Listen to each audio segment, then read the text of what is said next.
at number 20, A&M. Mike Elko's debut in College Station, Chip, and A&M is the 2.5-point favorite here. Favorite play of the week. Texas A&M, lay 'em. Take it alt line.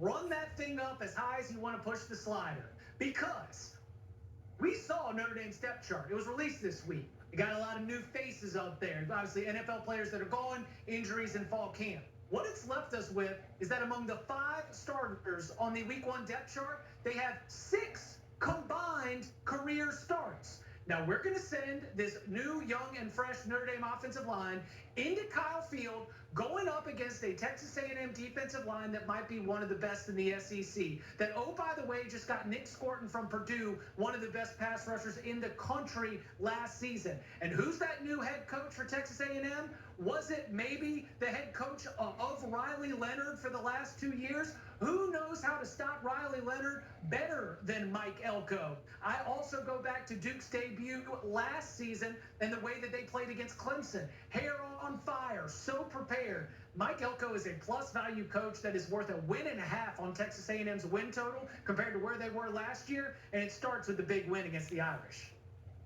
Chip, your confidence terrifies me because I feel the exact same way. Like, is it this easy? Because it does. I mean, I agree with almost every single point you make. I will just add, Connor Wigman, the quarterback for Texas A&M, has looked awesome every time he's been healthy. So I guess that's my one concern, is if anything happens to him. But I love the hire of offensive coordinator Colin Klein, the former Kansas State quarterback, who I think will maximize what Connor Wigman brings to the table. But for a lot of the same reasons that you gave, including Mike Elko going against his former quarterback, who we saw in practice every single day, probably knows some of his deficiencies, and I think he exposes them. Give me the Aggies at Kyle Field, and you better get it quick, because I think this thing could move over a field goal. But you said alt line, I'm kind of on board with you. This is my favorite play of the weekend. And I need Wigman to step it up in this one. He was not great in Power 5 games a season ago, but injured in that game against Auburn. When healthy, he is good.